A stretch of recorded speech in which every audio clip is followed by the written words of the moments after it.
Number 7 اور آخری، یعنی وہ 7 قسم کے لوگ جن کو اللہ تعالیٰ قیامت کے دن اپنے سائے میں جگہ دے گا، دوسرا کوئی سایہ قیامت کے دن نہیں ہوگا، سورج بالکل ہمارے سر کے اوپر ہوگا، لوگ پریشان حال ہوں گے۔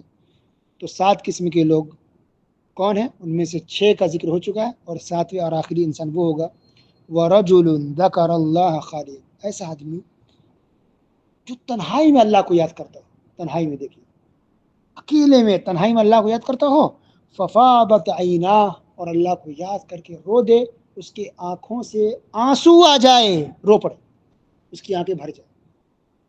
اللہ اکبر۔ سب کے سامنے رونا کوئی اچھا کام نہیں ہے، ٹھیک ہے، اگر سب کے سامنے آنسو آ گئے تو الگ گناہ بھی نہیں ہے، لیکن جان بوجھ کے نہیں ہونا چاہیے۔ اصل چیز ہے رونا تنہائی میں، اکیلے میں، اللہ کے خوف سے روئیے، اللہ کی محبت میں روئیں، اللہ سے ملاقات کے لیے روئیں، اللہ کے عذاب کے بارے میں سوچ کر کے روئیے۔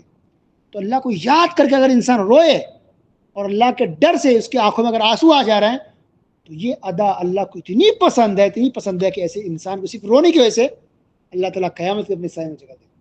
اللہ اکبر۔ گویا اللہ کے ڈر کی وجہ سے آنکھوں میں آنسو آ جانا یہ کوئی معمولی کام نہیں ہے۔ صرف اللہ کے ڈر کی وجہ سے تنہائی میں، اکیلے میں اللہ کو یاد کر کے آنکھوں میں آنسو آ جانا، رو دینا، یہ کوئی چھوٹا موٹا کام نہیں، معمولی کام نہیں، اتنا بڑا کام ہے کہ اللہ تعالیٰ ایسے انسان کو قیامت کے دن اپنے سائے میں جگہ دے۔ اللہ اکبر، کتنی عظیم حدیث ہے، کتنی بڑی بات ہے۔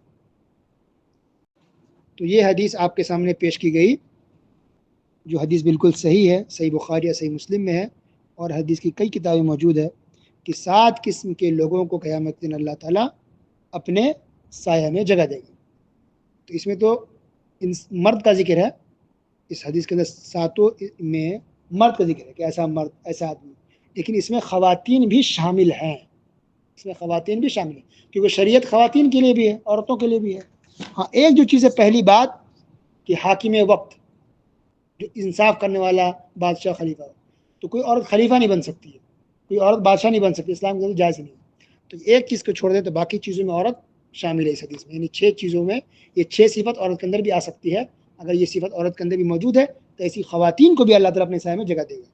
تو مثلا یعنی ایسی خاتون، ایسی لڑکی جو اپنی جوانی کو اللہ کے بعد میں گزارے، تو اس کو بھی اللہ تعالیٰ اپنے سائے میں جگہ دے گا، ٹھیک ہے۔ اسی طرح ایسی عورت جس کا دل مسجد سے لٹکا ہو، تو اگر ان کے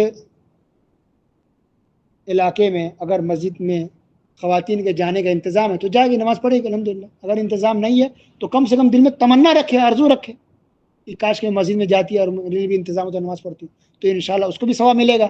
اس کا بھی دل لٹکا، چاہتی ہے مسجد میں جانا ہے، لیکن ان کے لیے بیچارے کے لیے انتظام نہیں ہے، تو مجبور ہے، لیکن دل تو تڑپ رہا ہے ان کے لیے مسجد میں جانے کے لیے۔ اسی طرح یہ جو بات ہے کہ دو مرد آپس میں محبت کریں، تو یہ بات خواتین کے لیے بھی ہے کہ 2 خواتین آپس میں محبت کریں، 2 لڑکیاں آپس میں محبت کریں دین کی بنیاد پر، 2 عورتیں آپس میں محبت کریں دین کی بنیاد پر۔ ایک عورت دوسری عورت سے محبت کر رہی ہے کہ وہ دیندار عورت ہے، پردے والی ہے، کتنی دیندار ہے، ماشاء اللہ سے ڈرنے والی ہے، تو عورت سے محبت کر رہی ہے۔ ایک لڑکی دوسری لڑکی سے محبت کرے دین کی بنیاد پر کہ مسلم ہماری بہن ہے، اللہ سے ڈرنے والی، خوف کرنے والی، پردہ کرنے والی ہے، ایک لڑکی دوسری لڑکی سے بات چیت کرتی ہے، اس سے ملتی ہے صرف دین کی بنیاد پر کہ دیندار لڑکی ہے، تو وہ ان کے اندر محبت ہے لڑکی سے، عورت کو، وہ بھی اس حدیث میں شامل ہے۔ اس کو بھی، ایسی لڑکیوں کو بھی اور ایسی عورتوں کو اللہ تعالیٰ اپنے سامنے جگہ دے گا، ٹھیک ہے۔ اسی طرح یہ جو بات ہے کہ کوئی حسین خوبصورت لڑکی کسی مرد کو برائی کی دعوت دے، وہ کام نہ کرے، اس کا الٹا بھی ہو سکتا ہے کہ کوئی مرد جو خوبصورت بھی ہو، پیسے والا ہو، اور لڑکی کو بلا دے تم آؤ غلط کام کرنے کے لیے، خوب پیسے دے رہا ہے، اور لڑکی چاہے تو غلط کام کر سکتی ہے، لیکن صرف اللہ کے ڈر سے وہ غلط کام نہ کرے، بچ جا کے نہیں، انی اخاف اللہ، میں اللہ سے ڈرتی ہوں، میں گناہ کام نہیں کر سکتی، نہ مجھے آپ کا پیسہ چاہیے، نہ دولت چاہیے، نہ گاڑی چاہیے، میں غلط کام نہیں کر سکتی۔ حالانکہ کر سکتی تھی، کوئی دیکھنے روکنے والا نہیں ہے، لیکن صرف اللہ کی وجہ سے غلط کام نہیں کی، تو ایسی لڑکی، ایسی عورت کو بھی اللہ تعالیٰ اپنے سائے میں جگہ دے گا۔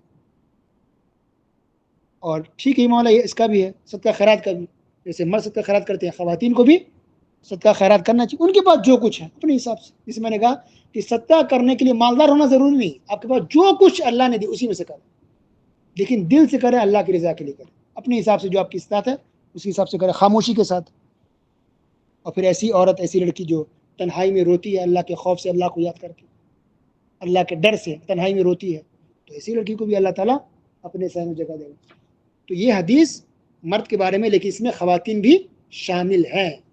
علماء کرام نے اس حدیث کی شرح کرتے ہوئے یہ بات کا انہوں نے خلاصہ کیا ہے، بلکہ وضاحت کی ہے یہ تو میڈیا لوگ کو تو کہتے ہیں کہ خلاصہ کیا ہے. خلاصہ مطلب شارٹ، تو خلاصہ لفظ استعمال کرنا ایسا ہی نہیں ہے. وضاحت بولیں گے، وضاحت ہوا اس کی، ہے نا، وضاحت کیا، تشریح کی ہے، ایکسپلین کیا ہے.